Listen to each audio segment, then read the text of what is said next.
Okay, I'm gonna have to get a little bit careful about how many times I say something's my new favorite thing. Last week it was all about being able to put your ChatGPT voice mode, advanced voice mode, into like a stream of consciousness listening situation. So you can give it your to-do list, you can give it a brain dump, you can talk to it about content you want to write, and when you're finished, it'll just sift through all that and sort of give you back what you need. That's cool. Here's my new favorite thing.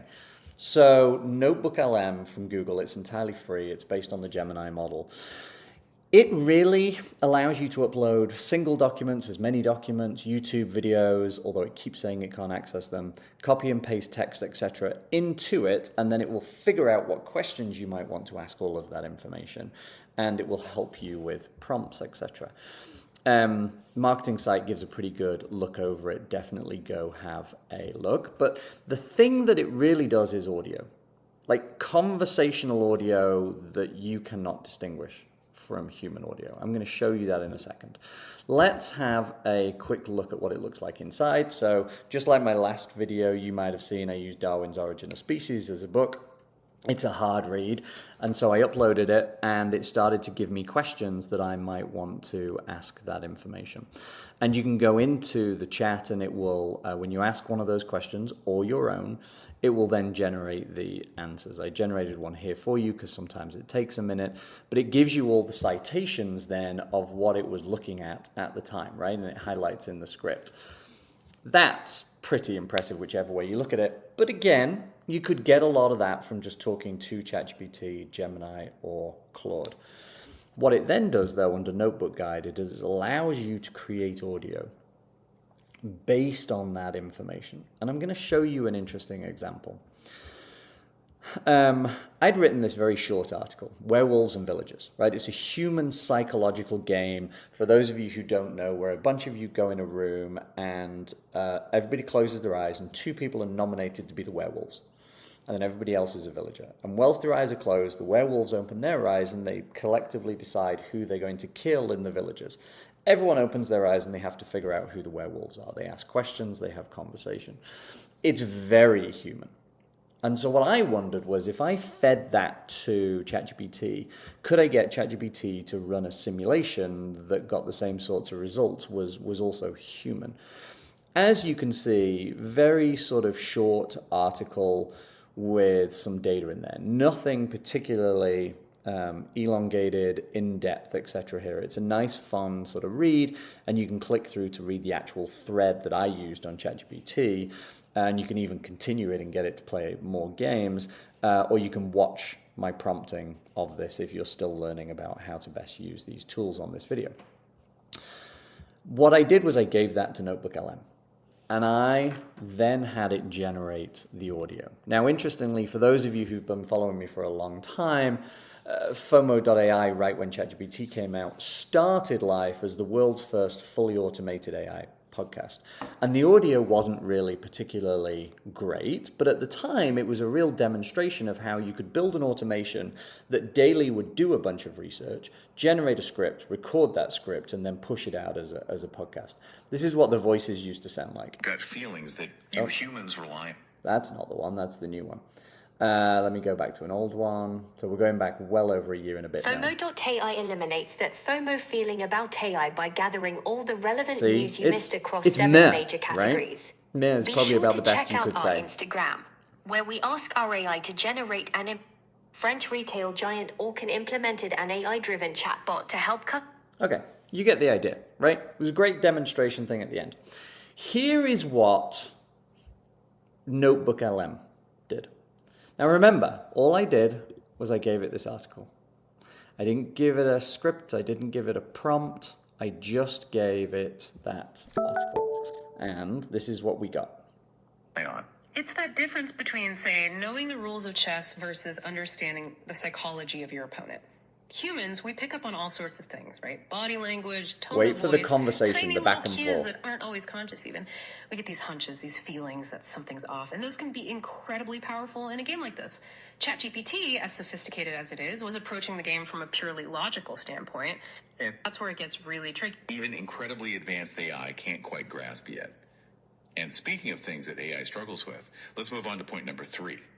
deception. Oh, deception. That's a good one. Right. Because ChatGPT openly admitted that it had a hard. I mean, wow. It's doing a few things there. Not only is it taking a very short article and making an 8.5-minute audio recording that I then turned into a podcast. We'll talk about that in a minute for you marketers.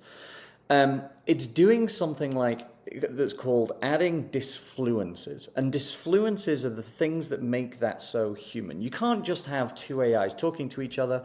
If you ever have like an Alexa and a Google device next to each other, get them to talk to each other. God, it's interesting, but it's not what you want to listen to digest information.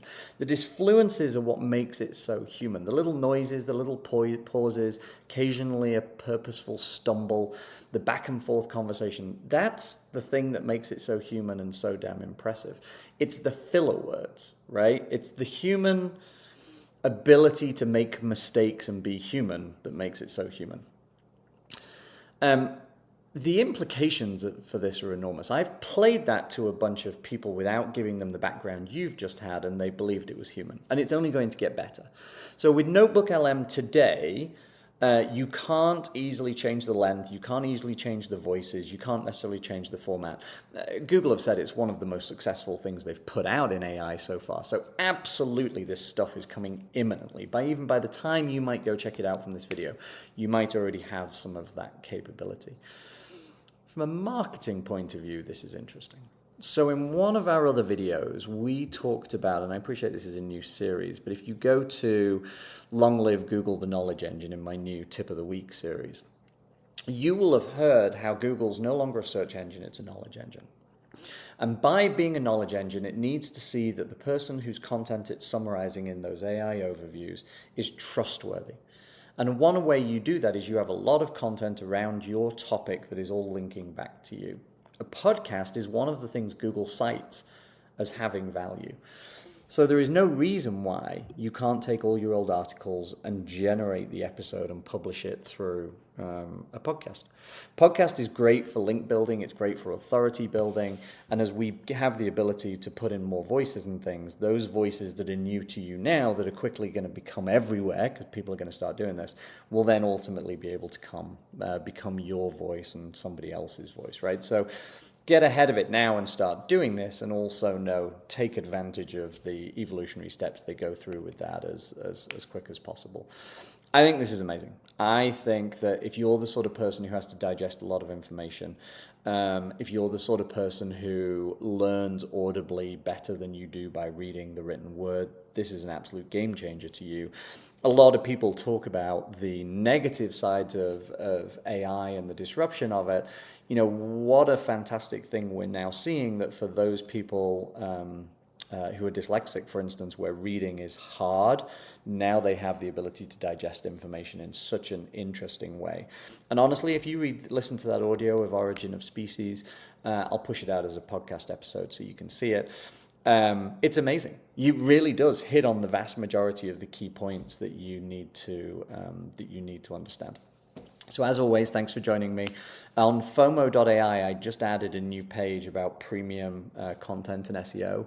We now have our AI teams going through the full life cycle of content marketing autonomously for you.